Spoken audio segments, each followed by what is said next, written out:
to give a brief introduction of Pankaj Shah. Welcome back, members. Distinguished personality between us today for the second session, CA Pankaj Shah. He is a distinguished chartered accountant and a Central Council member of ICAI. He deals in direct tax litigation and business restructuring. He holds multiple qualifications including FCA, CS, BBA, LLB honors, insolvency professional and a registered valuer, which give him a unique blend of financial, legal and business IQ. He has served as chairman of ICAI Indore, chairman of International Tax Committee of CIRC, member of Valuation Standard Board of ICAI.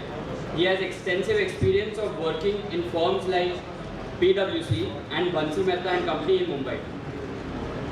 He has delivered over 1,000 technical seminars showcasing his excellent communication and presentation skills, which have helped him to establish himself as a renowned expert in this field.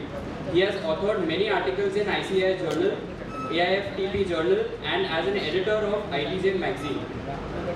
As a direct tax litigation and restructuring specialist, CA Pankaj Shah has assisted numerous clients in resolving complex tax issues and disputes, helping them to optimize their tax position and achieve their business goals.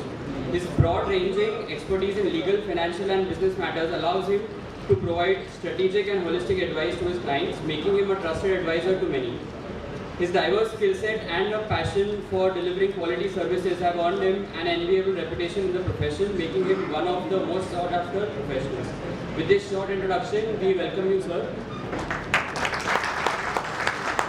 I request CA Durgesh Kabra, sir, to please present a memento to our speaker.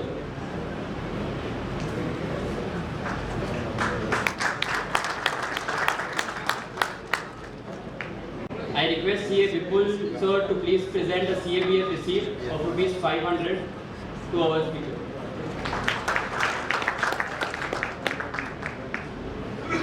Thank you, sir.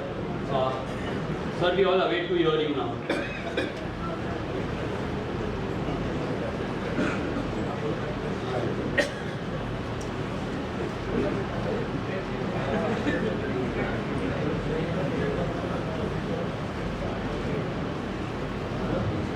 Good evening, one and all.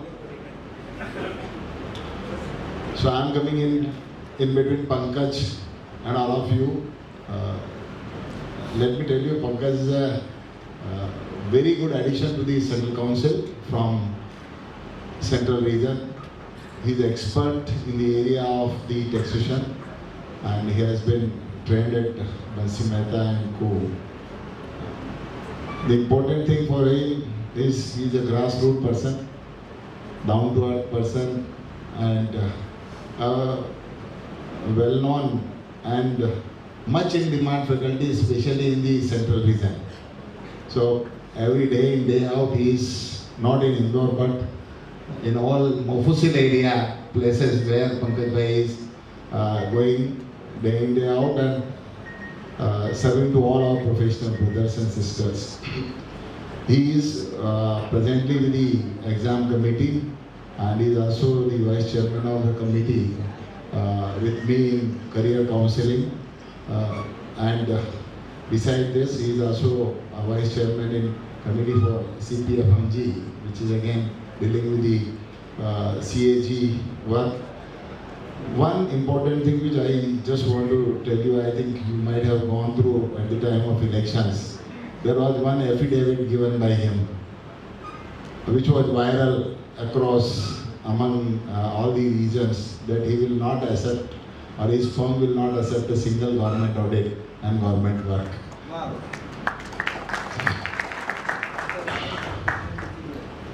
So, this I just wanted to bring it to your notice, to all of your notice, because a person who is dedicated himself for next 8 years, and it is fantastic addition, I can say. आज जो जिस तरीके से पंकज काम कर रहा है exam committee में, हमारे करियर काउंसलिंग में, प्लस डायरेक्ट टैक्स कमेटी में मेंबर होते हुए भी एक्स्ट्रा ऑर्डिनरी परफॉर्मेंस है पहले 2 या 3 महीने में ही, और आगे ऐसा लग रहा है कि बहुत अच्छी परफॉर्मेंस रहेगी। Pankaj ki, and there will be a lot of value additions to the council as well as to the profession. Lot of new things are happening. As I earlier requested all of you that आप जो कुछ भी participate करना चाहें participate करिए, more specifically in career counselling. आपके जहाँ कहीं पे भी अप्रोच है, this time what we have thought of in the career counselling is 8th, 9th and 10th के जो बच्चे हैं, स्कूल्स हैं, उनको हम जाके बताएं कि वही chartered accountancy should be join. Normally आज तक इससे पहले till yesterday we were going to the colleges and we were telling by the time the student comes to college his mind is set that which course he is going to do, and before that lot of people are going and telling them, guiding them that, and he also becomes mature. So it is indeed a need today for all of us that we catch them at early stage, we tell them, and this we have started from last year. A lot of initiatives has been taken. This year also we are doing a lot of career and education expo. We are becoming part of it across the country. Wherever you feel that you can also, if you know that some career expo is taking place anywhere in Mumbai, please let me know that we will be part of it. So we can tell that yes, chartered accountancy is a course which is more relevant in current scenario and it will help. हमारा ही एक profession है जो हमेशा रहने वाला है, कोई दूसरा प्रोफेशन रहे या नहीं रहे. फ़र्क इतना है कि आप अगर खाली ऑडिट या एश्योरेंस के भरोसे रहते हो तो उससे काम चलेगा नहीं. We can provide 10 other type of services and we need to focus on this.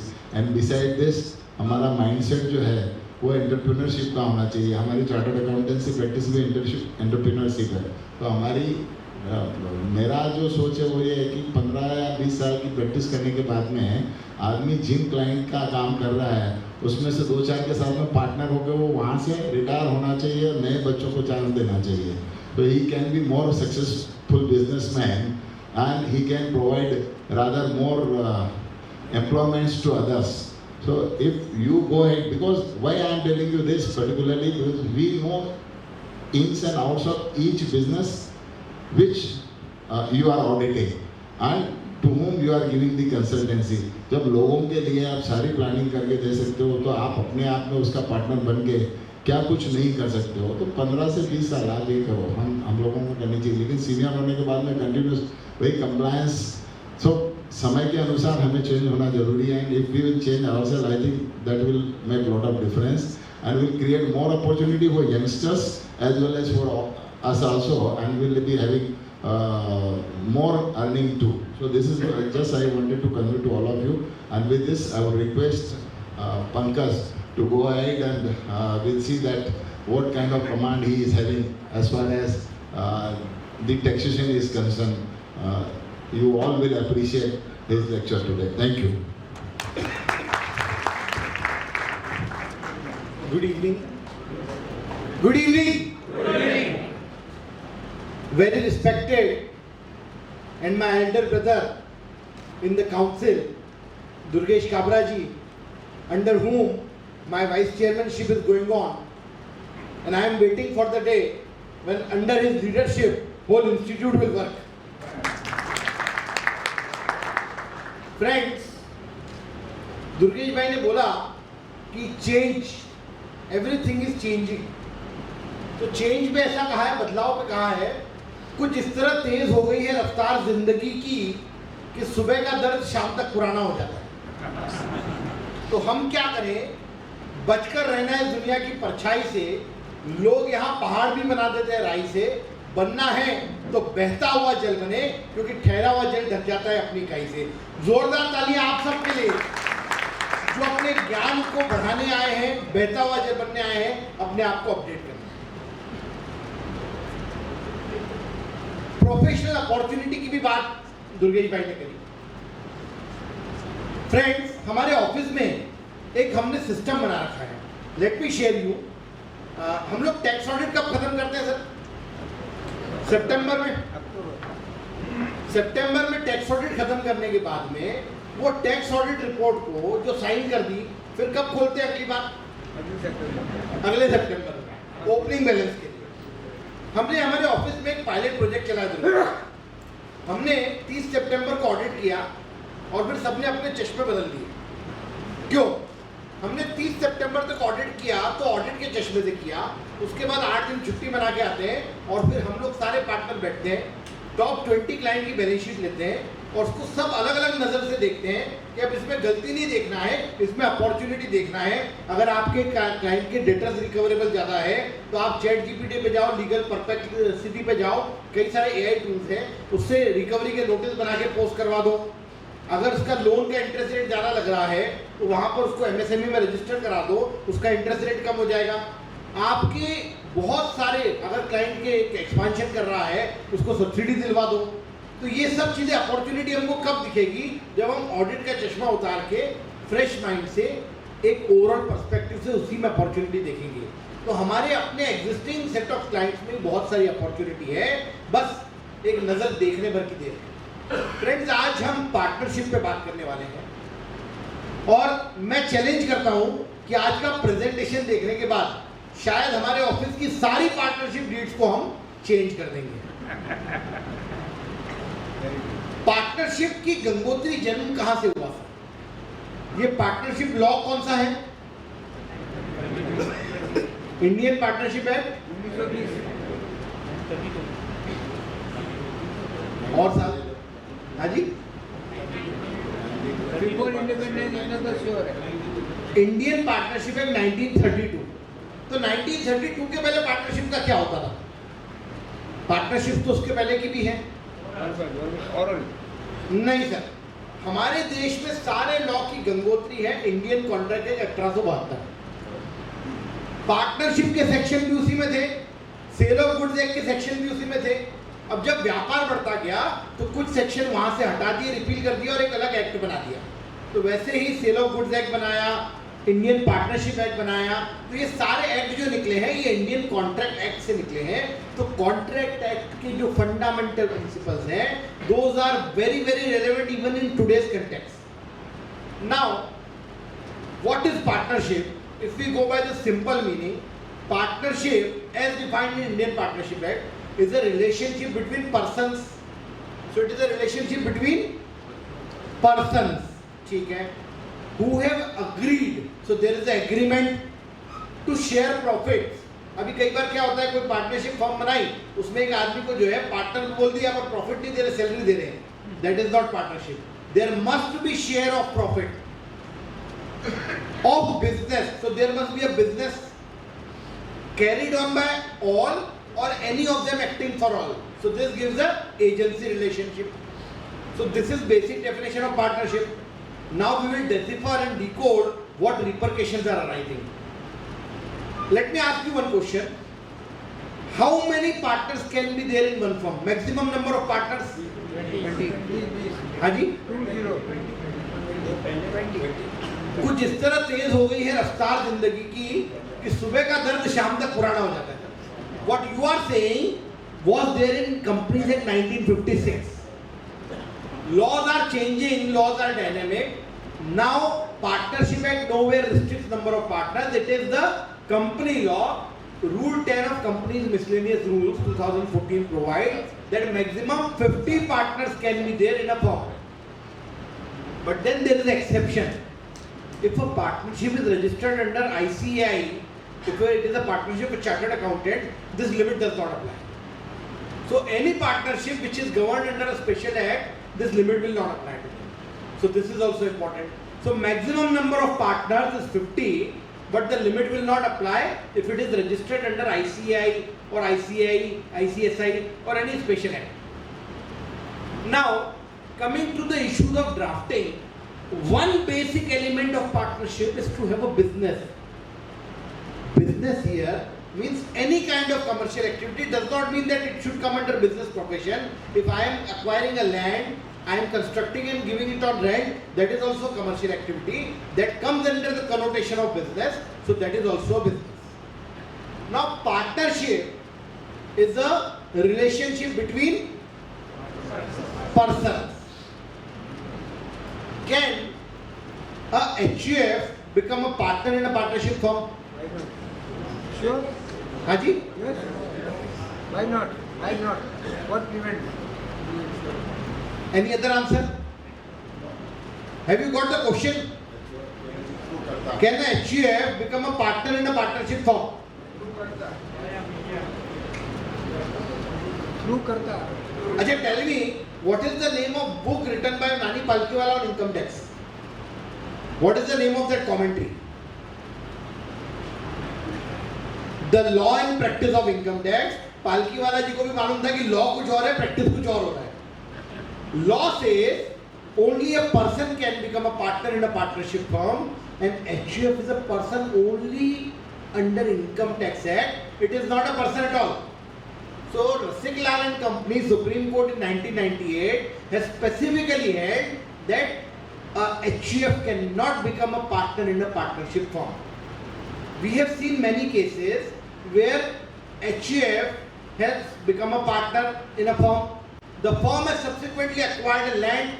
There has been a development, and the builder now wants to sell that plot or a flat, and the buyer goes to bank for a loan. Bank rejects the loan application, saying that there is a defect in the title of that plot or the property because HUF is a partner in a partnership firm. Many banks have freezed the bank accounts of partnership firm where HUF is a partner and ask the partners to reconstitute, remove the HUF and bring somebody else. So, as per law, HUF cannot become a partner in a partnership firm.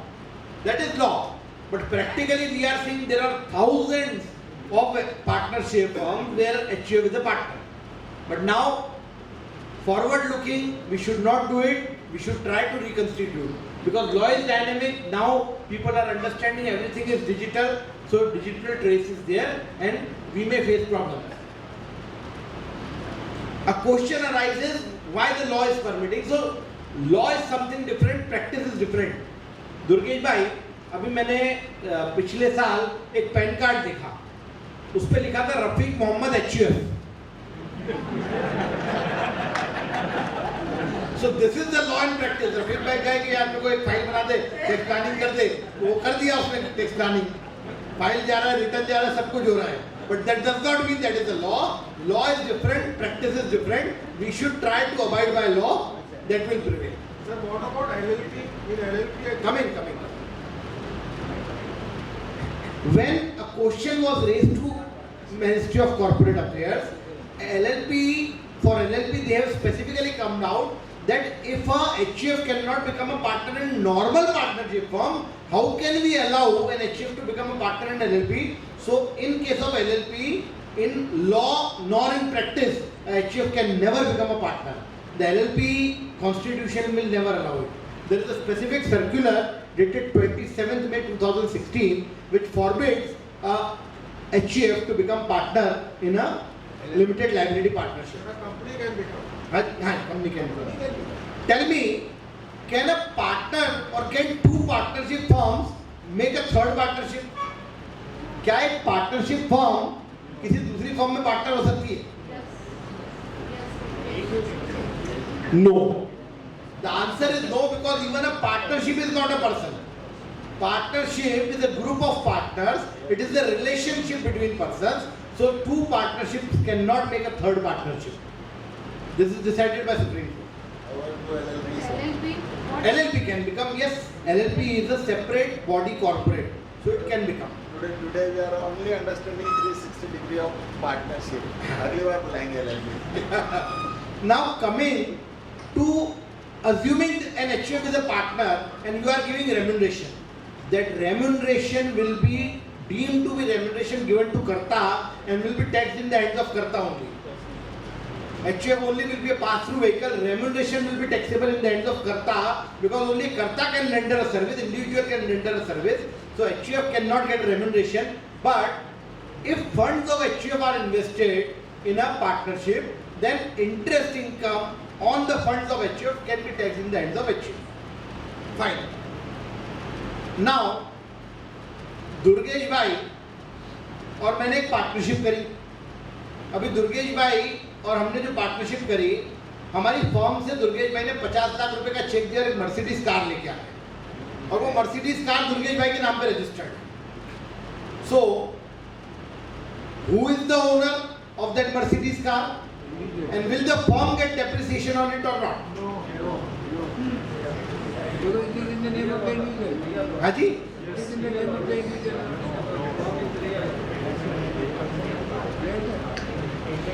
very interestingly, there is a section 14 which gives a collective ownership. What happens normally that registration is done only in the name of individual or persons. So legally he might be the owner, but the beneficial ownership of that property belongs to firm. So whenever in future, if you are buying something with the funds of partnership firm, so in spite of the fact that it is registered in some other name, it will belong, it will be beneficially owned, and the firm will have a legal claim over that property. Firm is a beneficial owner of that property. This is very important concept, and because of this section 14 in income tax section 32, where there is a condition of ownership and use, this is held to be a beneficial ownership, and depreciation has been granted to the on the assets which are registered in the name of partner, but funds payment has been made by the firm and it is used by the firm, or it is used for the purpose of firm. So this is collective ownership. Now going further from this collective ownership, मैंने और दुर्गेश भाई ने एक land purchase करी partnership form में, बाद में उसके अंदर रवि भाई आ गए और दुर्गेश भाई निकल गए। अभी जो प्रॉपर्टी है, लैंड है, वो किसकी है? फर्म की है। अगर इन्होंने रिटायरमेंट डीड में उसके बारे में कुछ नहीं लिखा तो फ्यूचर में ये उसको क्लेम कर सकते, क्योंकि पार्टनरशिप की कोई कैपेसिटी नहीं है। It is the partners who are collectively owning the property taken in the name of firm. तो इसलिए जब भी हम डीड की ड्राफ्टिंग करते हैं उस समय स्पेसिफिकली सारे राइट सरेंडर करवा लें। जो रिटायरिंग पार्टनर है वो स्पेसिफिकली डीड में मेंशन करे that I surrender all my rights on the assets held in the name of firm, all the assets and liabilities of the firm, I am relinquishing, I am surrendering my right in favor of existing partner. जब ये clause डालेंगे तो फिर ये future में उसके ऊपर claim नहीं कर सकते। पार्टनरशिप का एक बहुत इंपॉर्टेंट कंपोनेंट है agency relationship. Each partner is agent of firm, he can do anything on behalf of firm and he can also act on the behalf of another partner also, and there is the unlimited liability of the HUF, and this unlimited liability is joint and several. Now what do you mean by joint and several unlimited liability? तो मैंने और रवि भाई ने मिलकर एक partnership करी। अभी मेरा शेयर 99% है। रवि भाई को मैंने बोला कि यार आप बहुत बड़े करोड़पति हो, आपका तो खाली मेरे को नाम दे दो 1%, बाकी सब मैं जो है चला लूंगा। तो रवि भाई ने बलवंत सर में नाम दे दिया। अभी ये 1% के पार्टनर में 99% का पार्टनर, मैंने पार्टनरशिप फॉर्म में 1 करोड़ रुपए का लोन ले लिया और मैं डिफॉल्ट हो गया। अब जो लेंडर्स हैं उनको रिकवरी करनी है। उन्होंने देखा ये तो ठंडन गोपाल है, इसके पास कुछ मिलेगा नहीं, एक काम करो रवि भाई पे डायरेक्ट लोन का जो है क्लेम लगा लो। अब ये बड़ी पार्टी, तो इनको तो जो है 1 करोड़ रुपए देना पड़ा, फिर ये बाद में हमसे वसूलते बैठेंगे। To avoid this kind of thing, drafting in partnership deed should contain a clause that any recovery should be done from the firm first and then from the partners. So these all are very important aspects we should take care at the time of drafting. सड़क से हम कोई shirt ऐसे खरीद के ले आए और किसी के शादी का सूट बनाते हैं, तो वो ऐसा डिफरेंस है पार्टनरशिप ड्राफ्टिंग का। आप कट कॉपी पेस्ट करके 5000 में भी डीड ड्राफ्ट कर सकते हो, और आप उस व्यक्ति की रिक्वायरमेंट के हिसाब से जब डीड ड्राफ्ट करोगे तो उसका 50,000 रुपये भी चार्ज कर सकते हो। So this is important. If we are aware about all these things then things are different. Tell me, how many minimum partner should be there in a firm?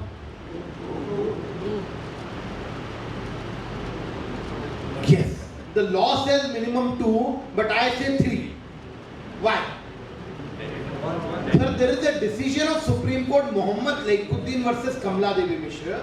उसमें ये लिखा है कि if there are 2 partners and one partner dies, then whatever may be written in the deed, the firm will compulsorily get dissolved.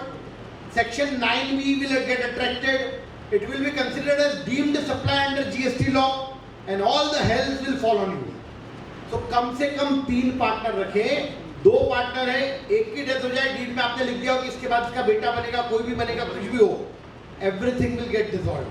So minimum 3 partners should be there in a partnership form. Now tell me one thing, because Durgesh bhai, there is issue of LLP. If there is a LLP with 2 partners and 1 partner will die, what will happen? Ravi bhai, there was a LLP of 2 partners and 1 partner has died now. So will the LLP also get dissolved? This is very interesting. LLP will continue with the single partner for 6 months with limited liability. And after 6 months, if they do not regularize and bring another partner, LLP will still continue, but the liability of LLP will become unlimited. So LLP has a perpetual succession.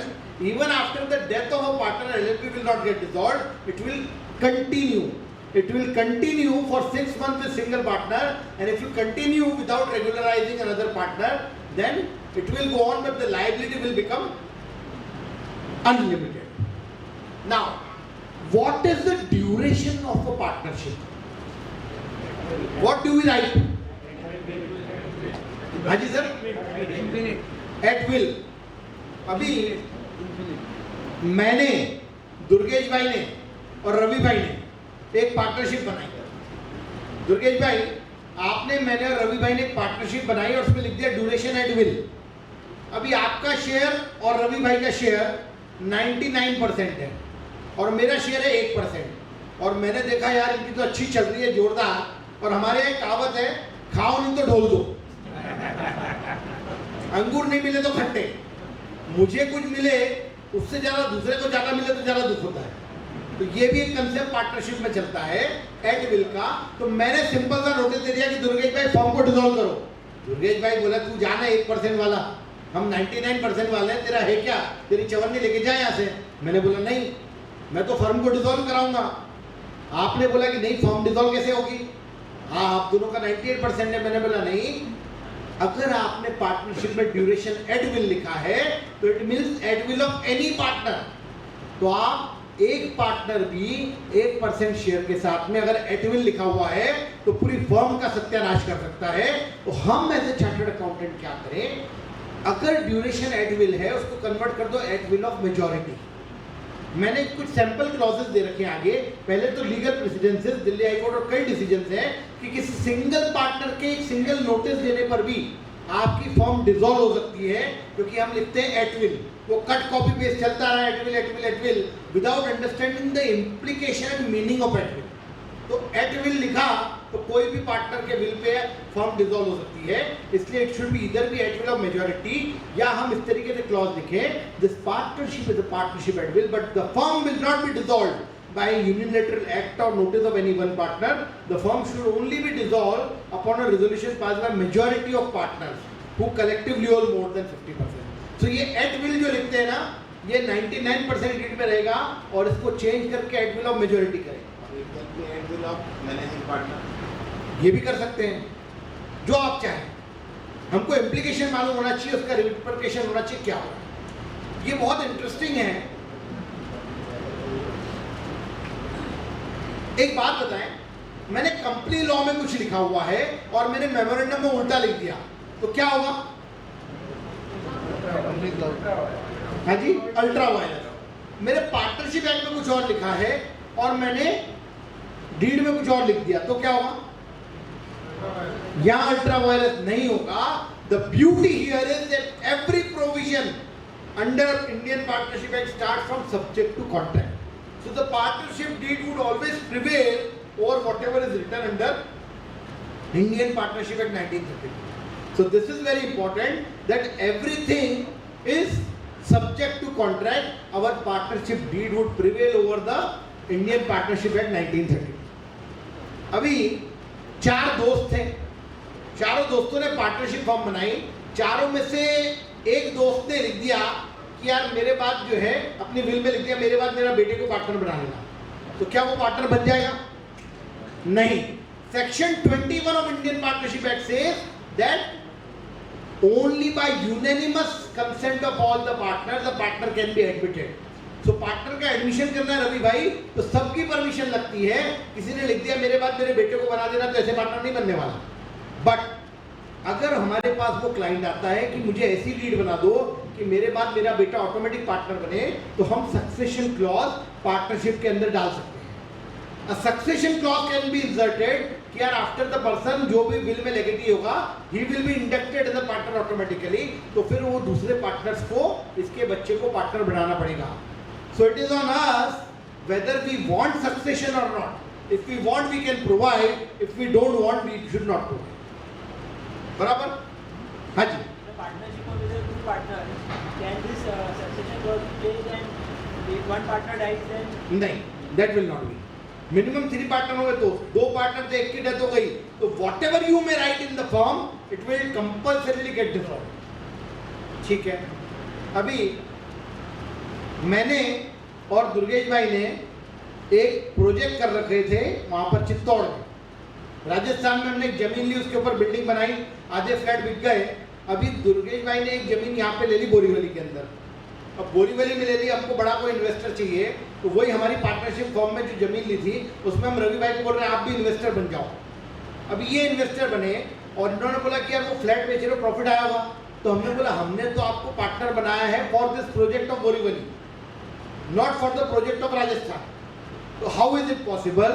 Yes, it is possible and implemented in real estate industry where you can make different divisions in a partnership and there can be different partners for different divisions with different profit sharing ratios. Problem आएगा ITR के अंदर, तो वो जो notes to accounts है उसके अंदर आप लिख देना कि this are the correct division wise profit sharing ratios for the sake of convenience. जो एक एवरेज रेशियो लिख दो उसके अंदर. But as far as law is concerned, we can make such partnership for different projects, different divisions. There can be different profit sharing ratio, there can be different liabilities, there can be different capital, everything can be there. So this is very important thing.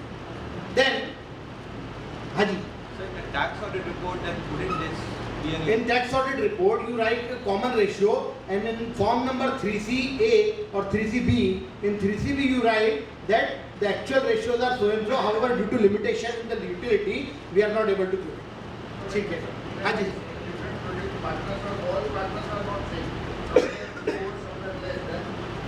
So you can make an average ratio in that case and give in the tax audit report with a suitable note that actual partnership ratios are so and so, however due to limitations in the utility we are not able to enter. So whether this type of partnership is allowed for CA firm also, or only for In CA firms only chartered accountant can be there, but yes we can make audit division के लिए different partner, for law consultancy there can be different partner that can be made.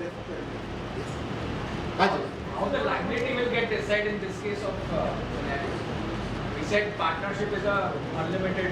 Now, how the liability will get decided? Everything in partnership is subject to contract.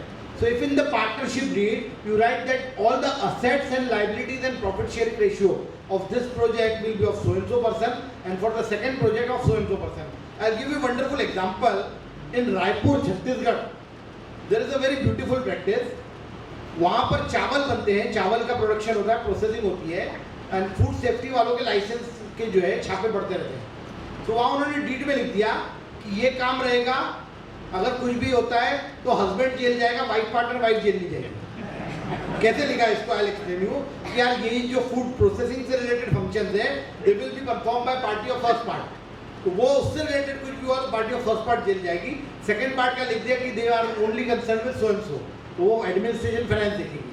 तो husband wife अगर partner है भी तो wife जो है jail जाने से बच जाती है उसके केस. और अगर हस्बैंड और वाइफ की नहीं पट रही तो वो फिर अकॉर्डिंगली ड्राफ्ट. ठीक है. So you can even distribute assets, liabilities, division wise. You can describe functions. You can delegate functions also in a partnership deed. अभी मैं रवि भाई और सर आपका नाम क्या है? विजेंद्र जी. विजय जी. मैं रवि भाई और विजय भाई 3 पार्टनर्स एक पार्टनरशिप फॉर्म. अभी विजय भाई जो है इनका 98% शेयर है और मेरा रवि भाई का 1% शेयर है, single person. Now see the interesting part कि कोई इशू हुआ तो हमने बोला कि नहीं आप ऐसा नहीं करोगे, तो इन्होंने बोला मैं 98% का ओनर हूं, मैं क्यों नहीं करूंगा। हमने बोला देखो कितने हम 2, आपका कितना भी रेशियो पार्टनरशिप डीड में अगर नहीं लिखा तो it is 1 man 1 vote. So voting power, unless it is defined, it will be 1 man 1 vote. So what should we do? We should provide that all the voting decisions, it should be qua the voting right should be qua the profit sharing ratio or the capital contribution. And we can also provide that certain functions will only be done on the approval of 2/3 majority or unanimous consent of all partners. For example, if a partner wants to sell the property of firm, so it has to be unanimous consent. If the firm wants to take a loan above rupees 20 lakh or 50 lakh, then consent of all partners would be required. This type of clause should be mentioned in the partnership deed itself. That will protect everybody. ठीक है? Now, can a minor become a partner in a partnership firm? Yes. But only for profit purposes. Now, how can one do tax planning for capital building? Karthik bhai, you can make anybody a partner in a partnership firm, a minor. So the minor will get only share of profit. That share of profit is exempt, so it will not get clubbed in the hands of parent, and it will become the capital of that minor. Now going further, when the capital will be invested by the minor partner somewhere else, he will earn income. That income will be the income of minor. It will not get clubbed anywhere. So a long-term capital building planning can be done by making a minor as a partner in a partnership firm. Now, this is not allowed in LLP. So a minor can become a partner in a normal partnership firm, but a minor can never become a partner in a limited liability partnership. Right, sir? Clear? ठीक है. Now, I entered into a partnership with Vijay ji. Vijay ji, आपका मेरा partnership हुआ. Now Vijay ji is a prolific speaker. He mesmerizes people. लोग जो है दीवाने हो जाते हैं विजय जी के. तो अभी विजय जी ने उनके पास कोई एडवाइस लेने आया, हम दोनों ने पार्टनरशिप कर ली. उसके बाद विजय जी ने कोई एडवाइस लेने आया, विजय जी की एडवाइस से ऐसा फिदा हो गया कि 1 करोड़ का चेक देके चला गया. ठीक है, अभी बात छुपती तो है नहीं, सबको मालूम पड़ ही जाता है. जब मेरे को मालूम पड़ा तो मैंने बोला विजय भाई give me cheque of 50 lakhs. What 50 lakh? Which 50 lakhs? मैंने बोला विजय भाई you got a fees of 1 crore and we are in partnership. बोले that is in my individual receipt. It has got nothing to do with partnership or firm name. I said Vijay bhai, please refer to section 9 of Partnership Act, which says that if 2 persons are entering into partnership, then they both have commitment. They cannot do that business individually unless written in the deed. So we have not written in the deed. So give me 50 lakh rupees.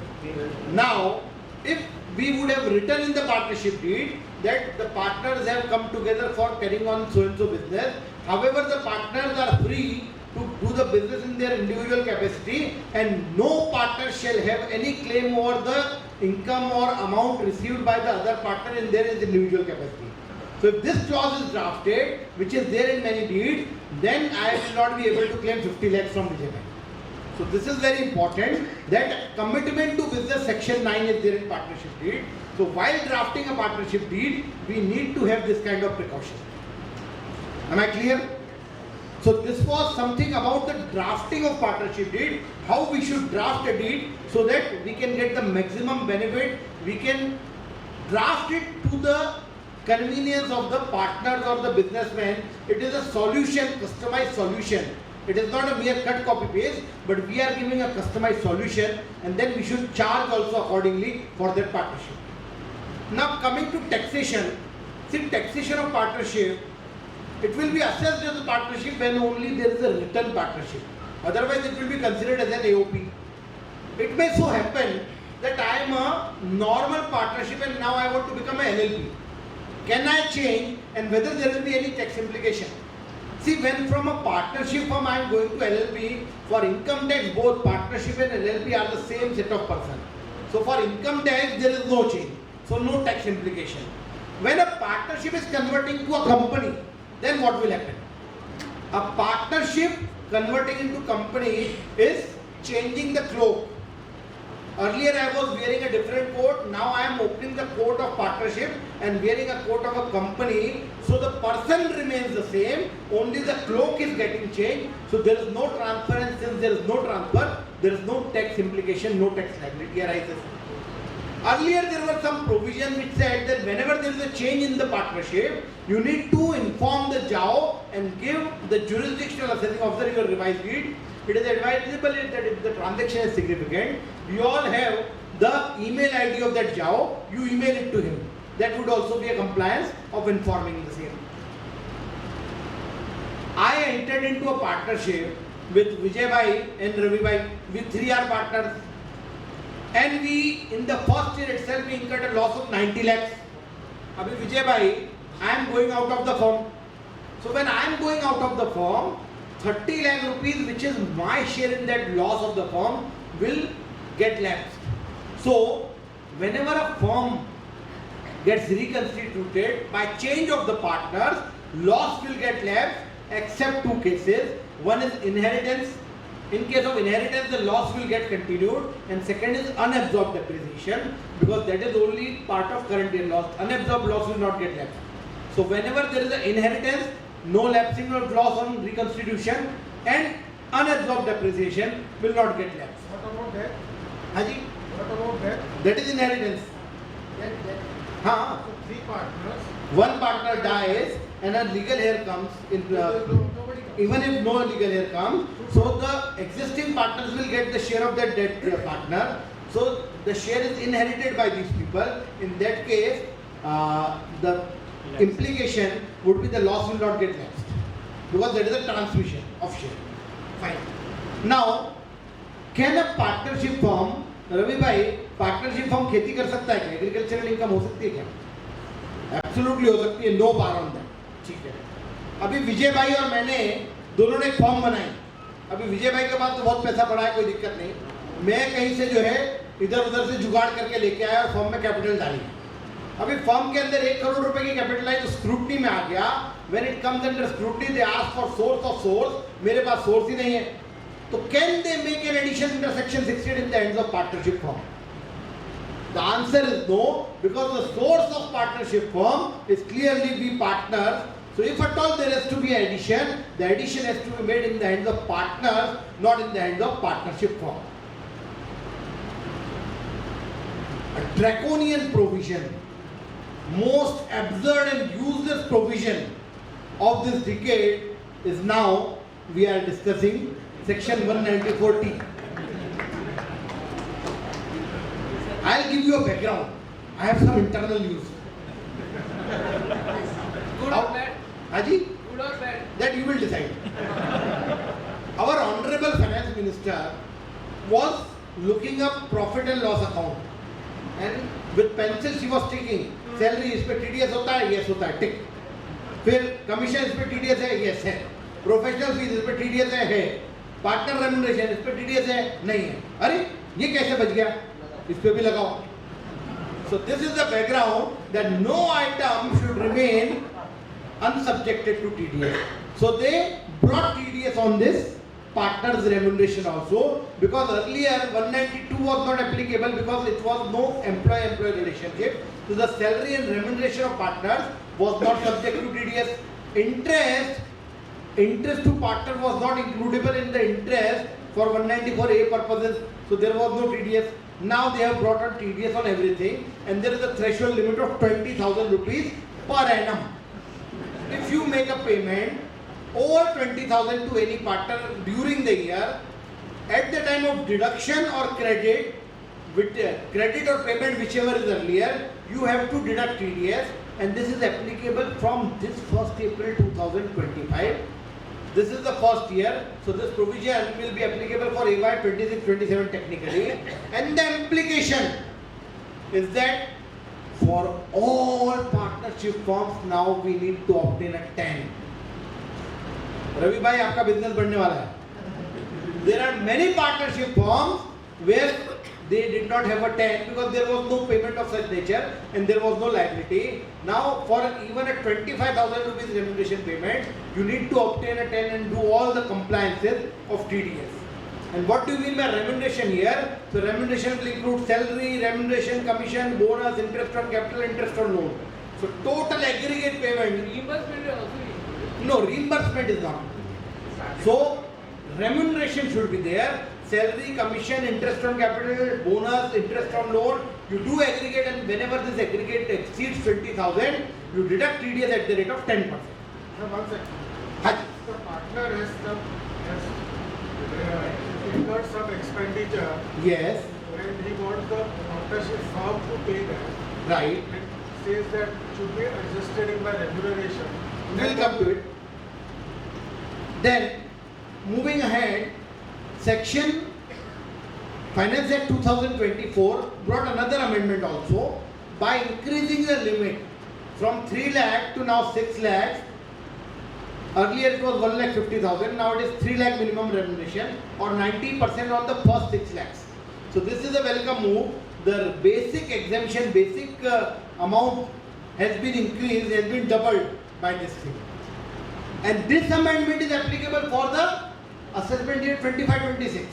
TDS from 26-27, increase in remuneration is applicable from 25-26 assessment year. But how and why we will get the benefit, before that we need to see what is written in your partnership deed. If your partnership deed they have written that first 3 lakhs so and so, so and so, then it was a fixed amount, then we will not be able to get the benefit of this amount. But if it is written that the amount shall be paid as per the limit under section 40B of the Act, then we may possibly get the benefit because the computation mechanism is given there. So you need to revisit the partnership deed of all of your clients and see what is the remuneration clause. Again, if remuneration clause says that a monthly remuneration of 15,000 will be given, or any monthly remuneration shall be given, or monthly interest of 1% per annum will be given, then the TDS will be monthly. So you may see the partnership deed, and wherever it is written monthly, you change it to annually, so that the liability accrues on the end of the assessment year, last day 31st March. So maximum problems will get solved. So wherever in the partnership deed you are giving a monthly remuneration, just change it to annually. First thing, wherever you have written that the remuneration shall be mutually decided, then the remuneration is not allowable at all. You need to provide certain computation mechanism or formula that the remuneration shall be payable or computed as per the formula given under 40B of the Act, Income Tax Act. That will be there. If it is written remuneration shall be mutually decided, then the remuneration is not allowable at all under income tax. Some sample clauses, what should be there, I am sharing in my presentation. Tell me what would happen if my opening capital on 1st April 25 is 25 lakh and every month I am withdrawing 1 lakh rupees. Whether I am required to deduct TDS every month on this 1 lakh rupees? No. Because on payment or credit of remuneration, you have to deduct. I am withdrawing from my capital, but if my capital turns into debit balance, then I will definitely be required to deduct tax. So unless my opening capital is there and my capital balance does not turn into a debit balance, till that time no problem. Once it turns debit balance, then problem. And on 31st March when I am crediting the remuneration, on that date I have to deduct TDS and file the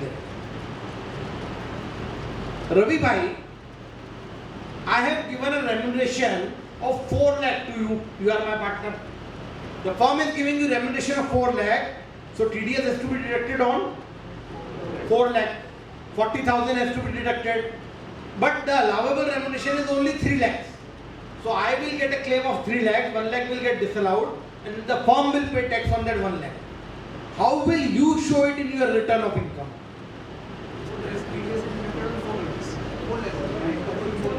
So that the income of 1 lakh will get double taxed. So the correct way to show it in the return of income is 3 lakhs rupees, which was allowable remuneration in the hands of firm, will be taxed as your income from business and profession, and against that 3 lakh you will claim a credit of 30,000 in TDS schedule. Against that 30,000 you will show that the corresponding income is offered under business profession, and for the remaining 1 lakh you will show it as an income, exempt income, because it is already taxed. So 1 lakh will be exempt income and 10,000 TDS, it is taxed or offered under the exempt income head. This way you have to reconcile whenever any excess remuneration is being paid by the firm to its partners. Haji? See, under normal principles, because it is already taxed once. So once it is taxed, you cannot tax it again. Then it may so happen, Haji. Yes, we will be able to. For all exempt income, there is a specific column. Yes, sir. Debit balance in partners capital can it be shown as a loan? See, debit balance in partners capital, it cannot be shown as a loan per se. If you are paying, making a payment, then there are two things: whether that loan will get set off against the remuneration or not. I am not giving remuneration at all. You are not giving remuneration at all, and if you are giving a loan to a partner, and if that loan does not get set off with the remuneration, then no TDS. But then that will become, that has to be separately accounted for, and there can be litigation in that case. It can be withdrawal against profit for the year. The withdrawal has to be on FIFO basis from opening balance, unless you specifically write and provide. Then there can be a situation when no TDS is deducted. In that case, what you can do, the partner can file a return of income. Before, when he files the return of income and offers that remuneration received, a Form 26A has to be obtained from the chartered accountant, which will be uploaded online, and based on that Form 26A, the firm will not be considered assessing default and no disallowance under 40IA has to be made. So, in some case, if it so happens that tax has not been deducted, Form 26A should be obtained and the benefit given under the law can be availed. Some other salient features, Haji. Remuneration का withdrawal होता है 30th September 30th March. Practically कुछ तुम सुधरो, कुछ हम सुधरे. सब 31st March में तो कभी नहीं होगा. 31 मार्च को नहीं भी हो रहा तो आपको TDS का रिटर्न फाइल करने के लिए 30 अप्रैल है, 30 में है, तब तक कर दो. प्रैक्टिकली 30 अप्रैल तक सारे पार्टनरशिप फंड को रिटर्न और अकाउंट फाइल कर दो. अकाउंट फाइल कर देना चाहिए. Then, if there is a NRI, then for NRI 195 apply, then you have to deduct tax at source whenever a payment is made to a non-resident. ठीक है. It also happens कि विजय भाई को मैंने remuneration दिया. विजय भाई आप मेरे पार्टनर हो, मैंने आपको 40 लाख रुपए का सैलरी दिया फॉर्म से. विजय भाई इज वेरी स्मार्ट. तो विजय भाई ने क्या किया कि वो 40 लाख रुपए को 44 ADA में दिखा के उसके ऊपर भी 20 लाख का डिडक्शन देंगे. या विजय भाई मेरे बिजनेस में है, तो विजय भाई को जो रेम्यूनरेशन दिया वो 44 AD में ले गए और उसके ऊपर भी बेनिफिट ले लिया. That is not permissible under the law now. Recently there has been a Madras High Court decision which specifically says that that benefit will not be there. We all know that no remuneration can be paid to a sleeping partner. That is settled law. What do you mean by book profit? Because whatever remuneration is allowable is computed on book profit, and book profit means whatever is credited in the profit and loss account will be book profit. It can be income from other sources also. It can be any amount declared during survey also. So any such thing credited will be book profit, and from that book profit you have to compute. अभी विजय भाई गाना बहुत अच्छा गाते हैं and he is my partner. तो हमने form के अंदर एक आउटसाइड किया और आउटसाइड में इनको गाने का बोला और वो गाने के लिए इनको 1 लाख रुपीस हमने स्पेशली दिया. So whether that 1 lakh paid for a specific services, specialized services, will be considered as remuneration? No, because it is due to his कोयल कंठी आवाज and beautiful voice for which we are giving him. So therefore विजय भाई वो 1 लाख रुपए आपका remuneration में count नहीं होगा. हाँ, बट हम 194J में उस पर TDS काट सकते हैं. This was something basic. Now when we restructure a firm, how does it happen? So restructuring of firm typically has 3 kind of transactions. First, when you contribute some asset into the firm, partner is giving something to the firm. Second, partner is taking something from the firm.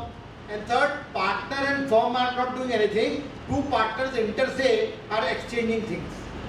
Now when this kind of transactions happen, what are the repercussions? when I am giving something to the partnership firm, the partner is contributing something to the partnership firm, section 45(3) applies. The amount at which the asset is recorded by the firm in the books of firm shall be deemed to be the sale consideration in the hands of partner. So there is a transfer. The value at which the firm has recorded the asset will be deemed as a consideration, and on that value transaction will be there. Then what will happen if I am contributing a land for 1 crore rupees in the firm, whereas the stamp duty circle rate guideline value is 5 crores.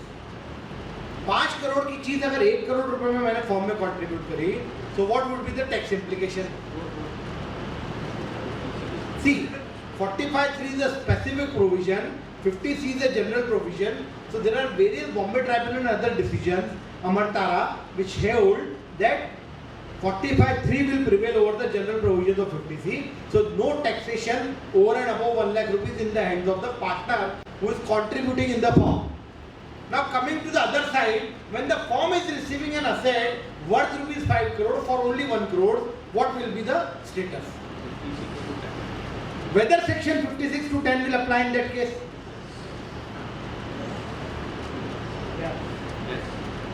When, first go to the basic principle, partnership firm and partners are one and the same. That is the basic law given by the partnership. Now assume this situation when I am giving something to the partnership firm for a value lesser than, then it is not absolutely going to the firm, ultimately I will get the benefit. Supreme Court in the case of Sunil Siddharth Bhai has said that whenever a partner is giving something to the partnership firm, it is never for inadequate consideration. The consideration lies in the womb of future. And this has been followed in the context of Gift Tax Act in the case of Madhusar Hotels Rajasthan High Court, where Rajasthan High Court has said that a firm is receiving a land for rupees 1 crore which has a fair value of 5 crore. It is not for inadequate consideration because there the consideration lies in the womb of future, and therefore the transaction will not attract section 56 to 10. There may be different views, but this is a proper arguable proposition which I have put forward before. This was giving to a firm and acceptance by firm. Going ahead, when I am receiving from a firm, there can be two situations. I am receiving from the partnership firm in normal course and on reconstitution, retirement. When I am receiving normal course, I am buying a land from firm, I am buying a plot from the firm. So normal transaction, the firm will sell to any other person and to me, there will be same implications. But when on retirement I am getting something from the firm, the situation is totally different. What is the charging section of capital gains? 45(1).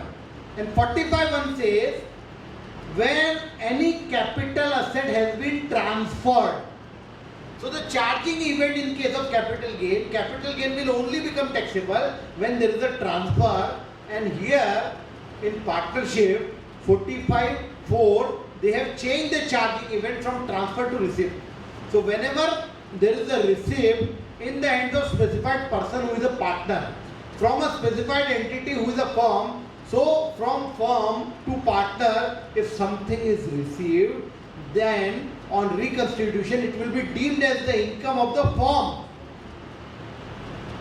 Firm is giving to the partner, so ultimately it is income of partner, but here the tax will be paid by the firm. Now what is given? There are two situations. If the firm is giving money, cash, check. So if the firm is giving money or capital asset, section 45(4) will apply. If the firm is giving capital asset or stock in trade, section 9B will apply. So these two provisions will apply when I am giving something from the firm to the partner. Now 9B says, when I am giving a capital asset, so there will be capital gains. When I am giving a business asset, then there will be business profit. Now, whenever there is a dissolution of a partnership firm, only 9B applies. Let's take an example. to clarify it,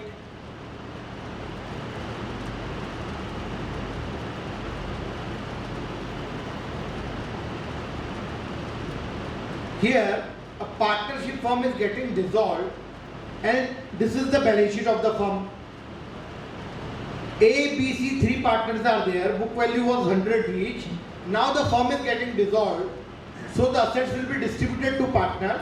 There is a cash of 100, there is a capital asset having book value 100 but market value 300, stock in trade 100, market value 600, rural agricultural land 100 and fair market value 600. Now tell me what will be the capital gain under 9B and business profit under 9B. A very simple example to understand the basics. Cash, no appreciation, okay. Capital asset 100, market value 300. So there is a capital gain of 200. Stock in trade 100, market value 600. So there is a business profit of 500. And for rural agricultural land, it is not taxable, so no tax here. Clear? This is application of section 9B. Now what does 45(4) says? Section 45(4) says that whenever capital asset or money is given from the firm to a partner, then the capital gain shall be computed by applying this formula. Capital gain A is equal to B plus C minus D. B is amount of cash received, money received. C is amount of fair market value of capital asset received minus your capital balance in the books of accounts on the date of reconstitution. And this capital balance has to be considered excluding any revaluation and excluding any goodwill. Clear? Now, let's take a practical example to understand the concept of this 45(4) and 9B. Is it visible? People sitting on the last row? Chaliye, I'll read it. There are three partners, A, B, C. All three partners brought 10 lakh each in the firm. So what is the total capital of the firm now? 30 lakhs. From that 30 lakhs, the firm bought 3 land pieces, STU, for 10 lakh, 10 lakh, 10 lakh. So what are the total assets of the firm now? 30 lakhs. After 2 years, partner A wants to retire from the firm. I want to go out from the firm. Okay, very well, you can go out. Do the revaluation and tell me what is my share. They did the revaluation. So land S and land T, which were bought for 10 lakh, are now worth 70 lakh each. 70 lakh, 70 lakh. And land U, which was the third piece of land, is worth now rupees 50 lakhs. Okay. So it was decided that since partner A is getting retired, we will pay him 61 lakh rupees. 50 lakh land and 11 lakh cash. Right? Okay, very well. So we are paying him 50 lakh plot, we are giving him a plot and we are giving him 11 lakh. Now how will be the tax computed in this transaction? So I will explain. First we will have to apply 9B. Please keep in mind, first we will apply 9B. So what will be the application under 9B? Now I would like everybody to be interactive in this case, then only we will understand it. Capital gain. So what is the fair market value of that plot U, which we are giving to that partner? 50 lakhs. Very good. What is the cost of that plot in my hands? 10 lakhs. Now assuming it is a pre 12% case, so index cost of acquisition is there, we will get a benefit. Index cost of acquisition is 15 lakhs. Okay. So what will be the capital gain, long-term capital gain? 35 lakhs. And what was the tax rate on long-term? 20. So 35 lakhs, 20%, what will be the tax? 7 lakhs. 7 lakhs is the long-term capital gain under 9B. Since we are not giving any stock in trade, so therefore 9B gets completed here. Right? So everybody is with me that 7 lakhs is the tax under 9B. Cash is not considered under 9B. Money, asset for 45(4). Capital asset, stock in trade for 9B. So 9B is completed here. Now we have to give the effect of this 9B in the books of account.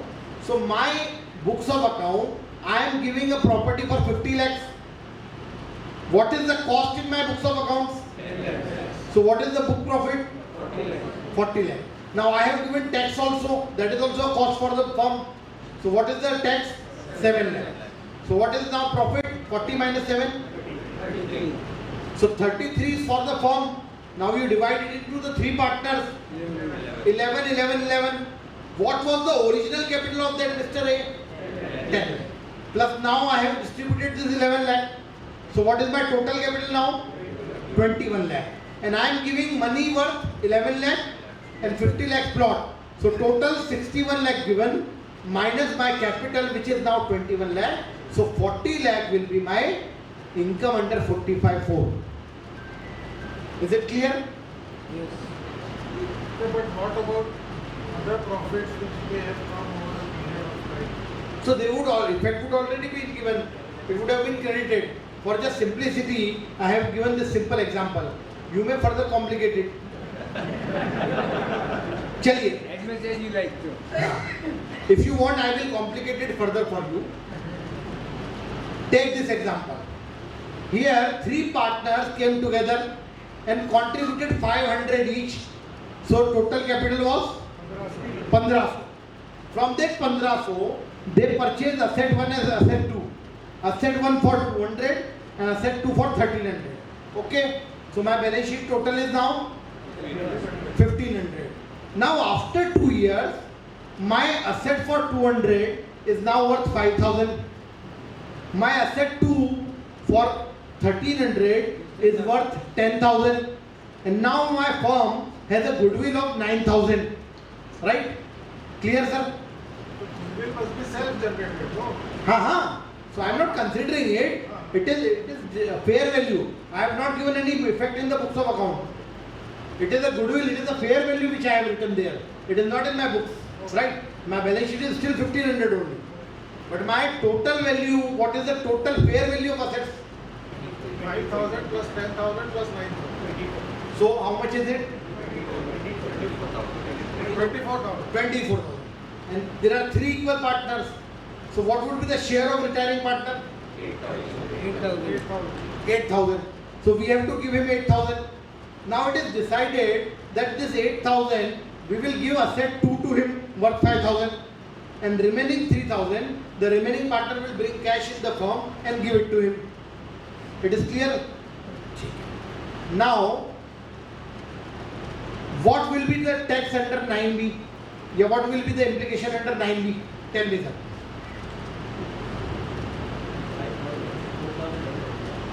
Haji, right? How do we calculate 9B? 9B is calculated fair value of the asset given minus cost. So what is the value of asset given? 5,000. And what is my cost in the books? 500.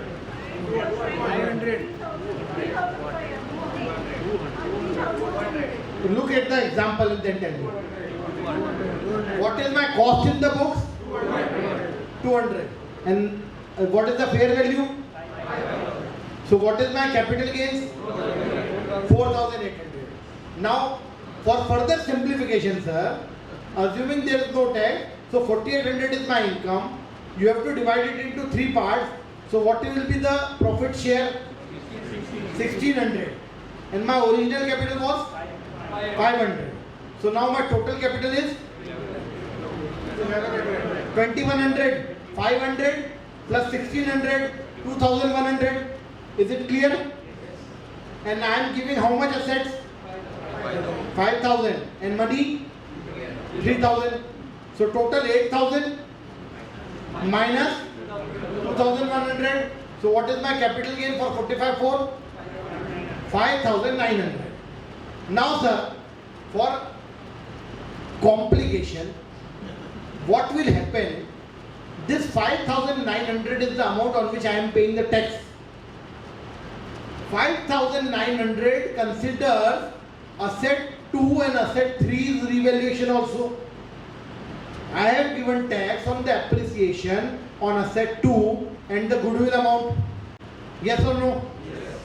So I need to attribute the amount on which I have paid tax so that there is no double taxation. Right? How to attribute it? It will be attributed on the balance assets. Now what are the balance assets? So see here. Is it visible? Asset 1, it has gone? Yes. Asset 2 is there. Now what is the amount on which I have paid tax? 5,900. So 5,900 into notional gain of that asset. The asset I had purchased for 1,300 and total gain is, and total value now is 10,000. So appreciation is 8,700. Goodwill, what was the original value? 0. Now the fair value is 9,000. So notional gain is 9,000. So notional gain on asset 2 is 8,700. Notional gain on asset 3 is 9,000. So total notional gain is there 17,700. So what I will do, notional gain on that asset divided by total notional gain into my amount on which I have paid tax. So 5,900 into 8,700 divided by 17,700. So 2,900 I will load on asset 2 so that I don't have to double taxation. And self-generated goodwill I have no cost in books. So now the cost is 3,000. I'll find form number 5C, and what will happen when in future I will sell this asset. So my original cost was 1,300, loaded cost was 2,900. These both will get deducted from 10,000 and only balance amount I will pay tax. My goodwill, if I am selling it for 9,000. Cost in the books is 0. Loaded cost is 3,000. So it will be deducted only on 6,000. I will pay tax at source. Is it clear? Sir, goodwill number is a very subjective number. You will actually know the price of goodwill when you are actually selling the partnership. This is for assumption. You can further complicate it, sir. No issue. For simplification, I have given this simple example. We will sit again together with some complicated exercises. So the total tax paid according to this formula is for more than 10,000 plus. If you count for the firm and for the partnership, why if the partner is receiving only 8,000 at the end of the time? So the loading happens, the tax is to be paid right now. All the taxes, whether under 45(4) or 9B, will be paid by the firm and not by the partner. So under 45(4), it is the income of partner on which tax is paid by the firm, and under 9B, it is the tax of the firm paid by the firm. Right? Total tax runs to more than what the partner is receiving. No, it will not. When you will work it out, will you revisit this example, you will be satisfied that that much absurdity is not there. अगर partner कोई पैसा लेके नहीं जाता तो tax नहीं लगेगा. Partner any capital जेटलू पैसा ले जाए तो कहीं वांधो नहीं. If partner has capital of 10,000, he withdraws only 10,000, no problem. What can be done to avoid this 45 or 9B? The partners may exchange their shares inter se. If my share is worth rupees 10 lakh, so instead of taking it from the firm, I will take a 10 lakh check from the another partner and offer that under 45 one of them. So that simplification can be done. That can be planned. Right, sir? So for both 9B and 45(4), receipt is compulsory. Yes. 9B is a different case. Their receipt is not there. There the transaction, if it is a capital gain, it will be taxed as a capital gain. Rules will apply, mutatis mutandis. If it is a business profit, it will be taxed in similar manner.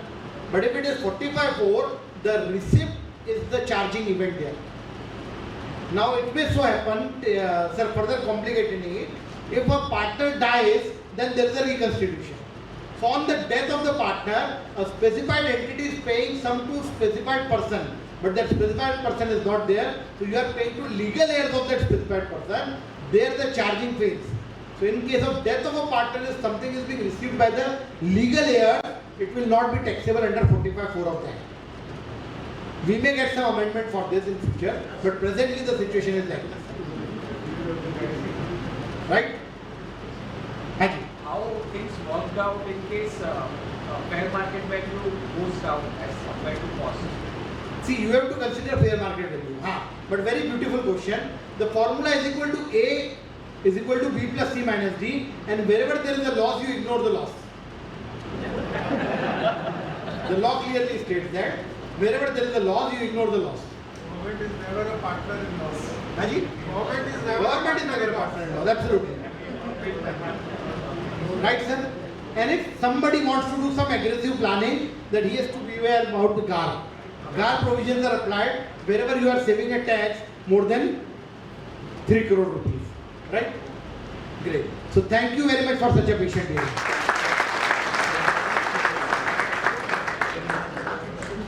Now on the request, I will take another topic also, HUF.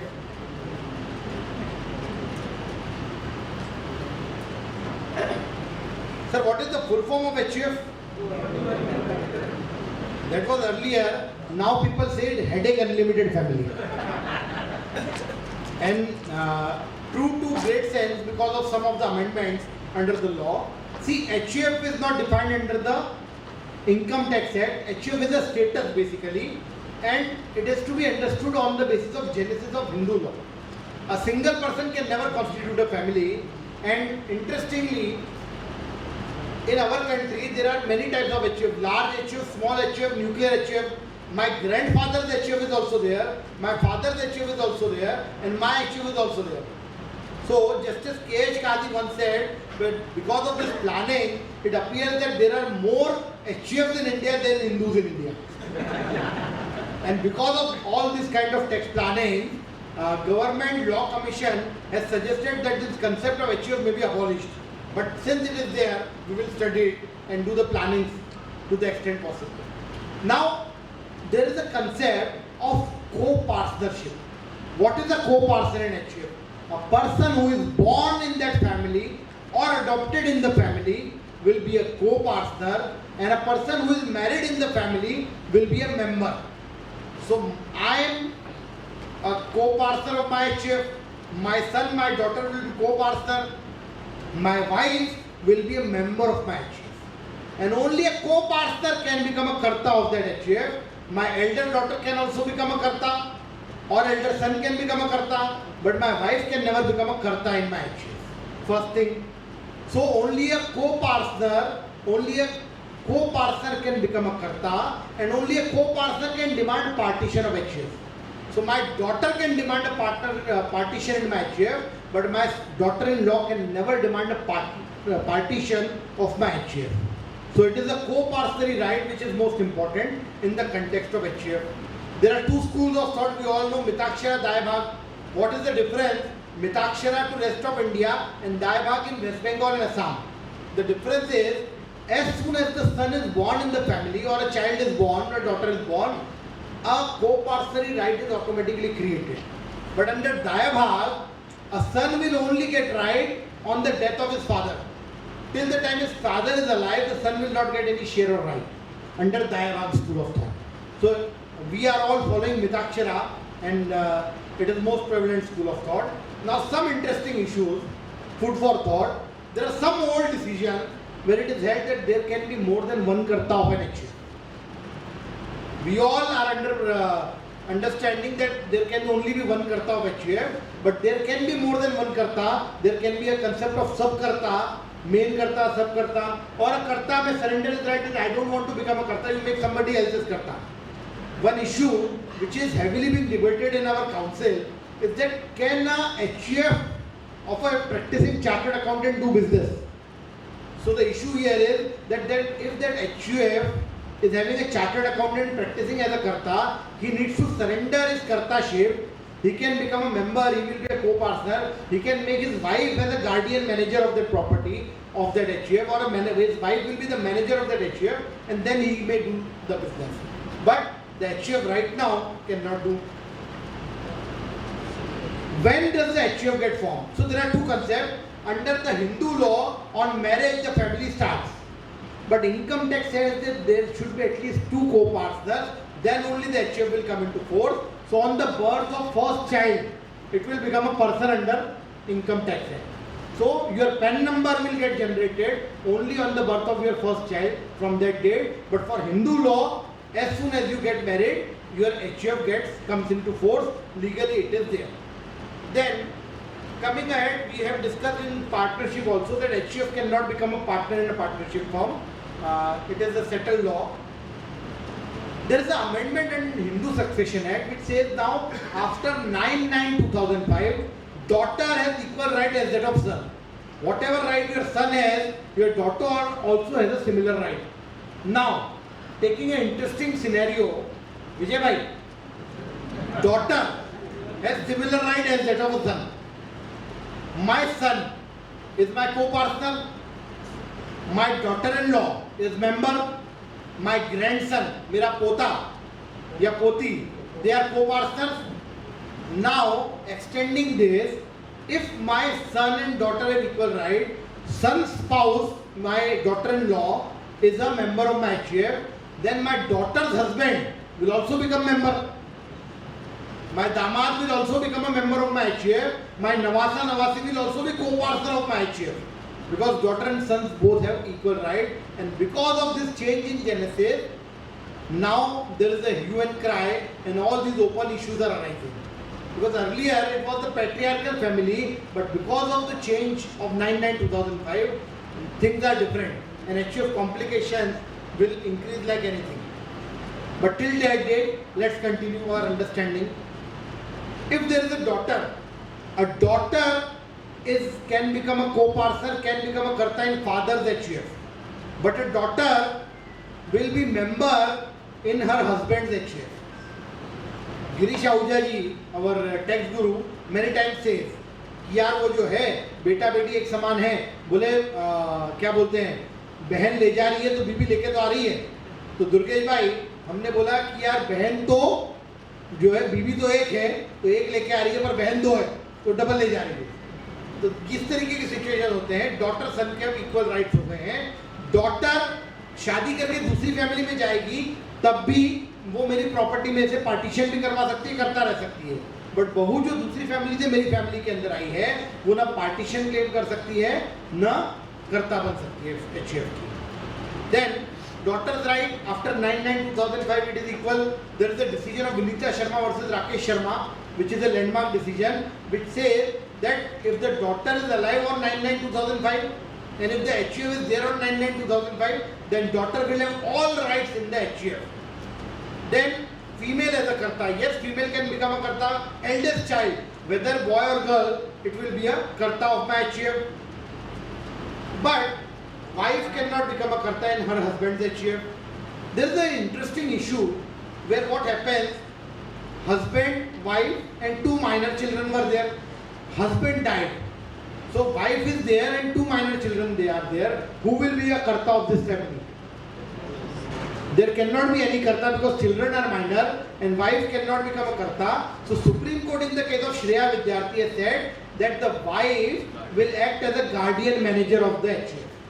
So she will be able to operate, do everything, but she will never be considered as the karta. She will be designated as the manager, guardian manager of that family.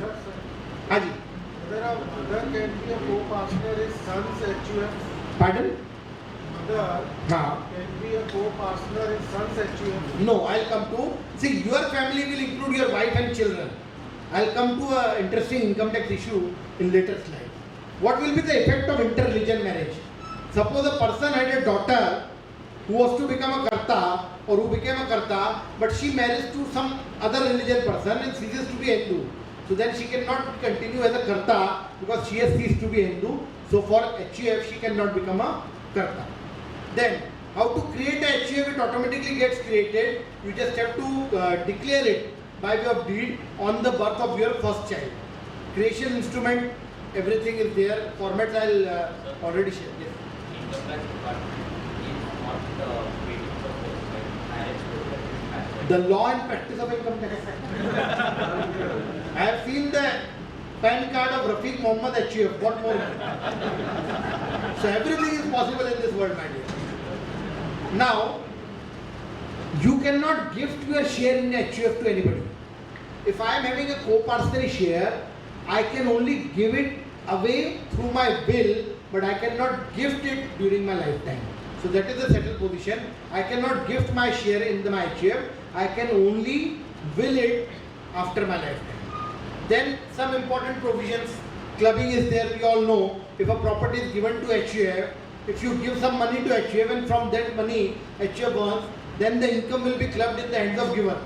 But if you have given a loan to HUF, from that loan the HUF is making investment and earning money, the obligation to repay is there, so there will not be any clubbing of income in my hands. Then gifts. Now this is very interesting thing. There can be two types of gifts. One is from the members, family members to the HUF, and from the HUF to the family members. There was a case of Mr. Subodh Gupta.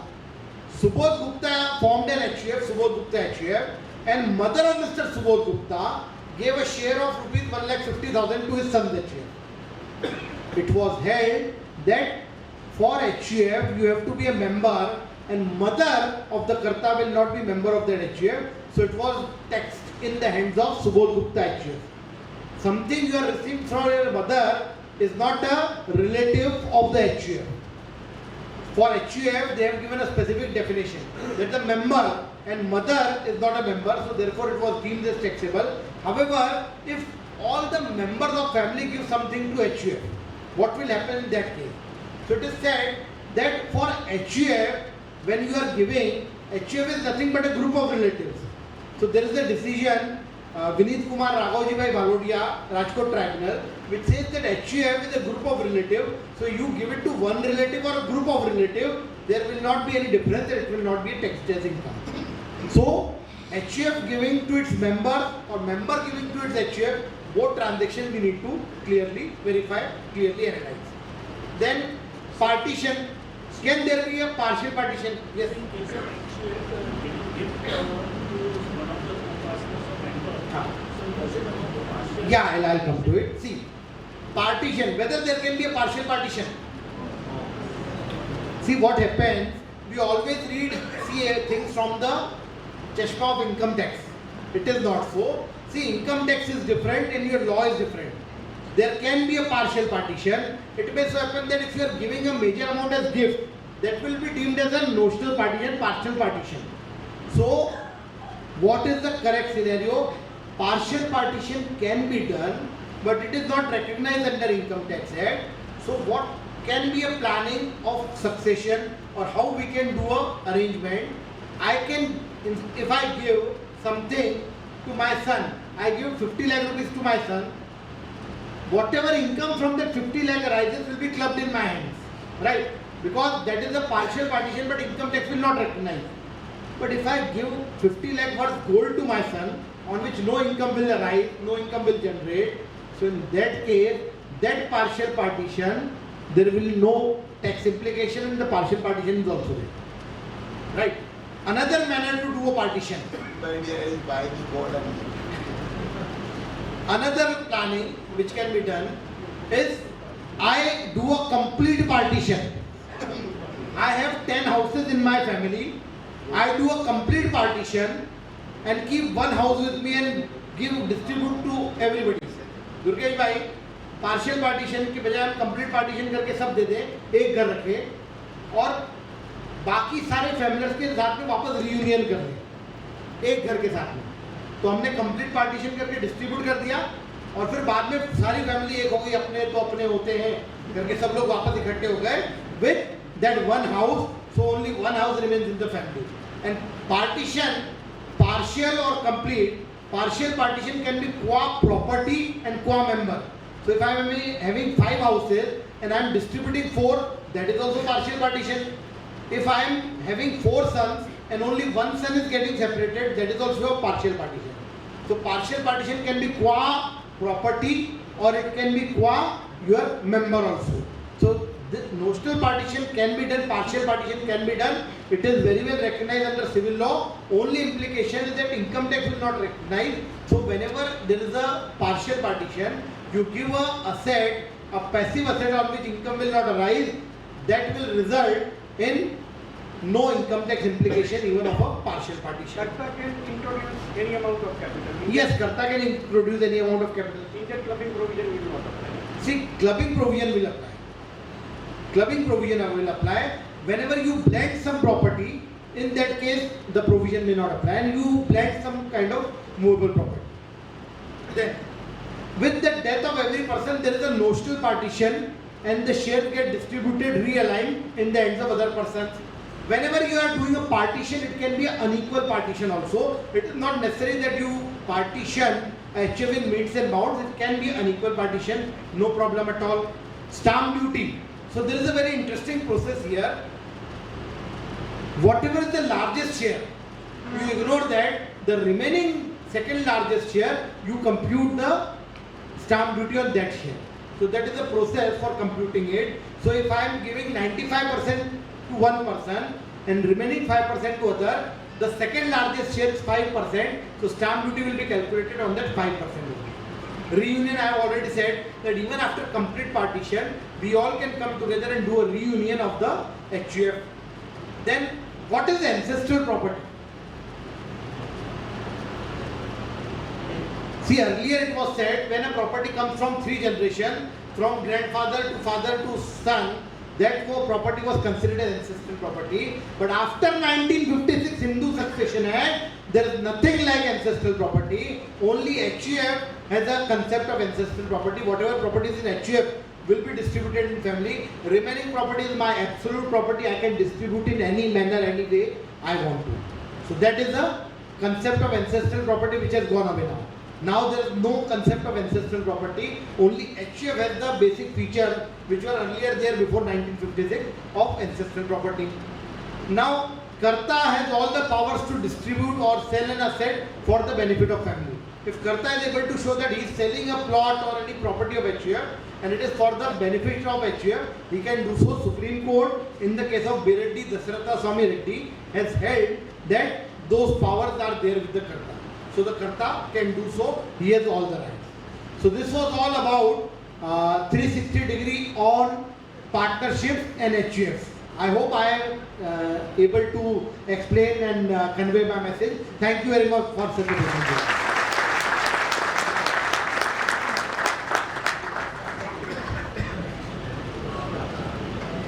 Thank you, Pankaj sir. Firstly, let me acknowledge, sir, that I have seen the first speaker who, while delivering talks, is removing his shoes and then delivering it. So it's a great spirit, sir. And it was an excellent session, sir. And I request my colleague C.A. Aman to propose a very hearty vote of thanks.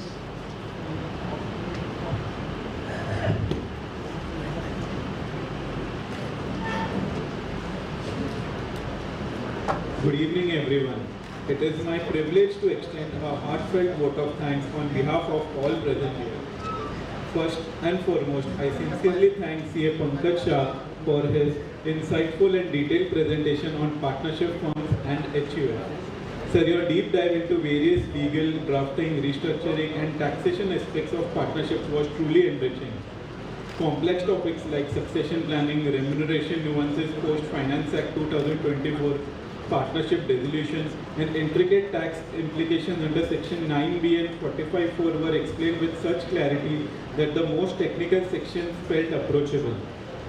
Sir, your passion for the subject was visible throughout and I am sure each one of us leaves today with a sharper understanding and a lot to reflect upon. Once again, thank you Pankaj sir for sharing your time, wisdom and experience with us. We look forward to many such more knowledge sharing sessions.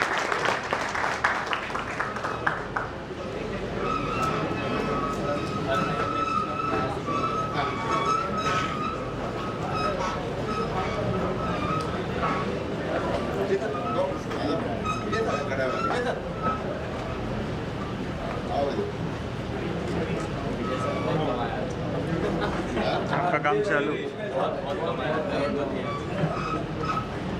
बोलो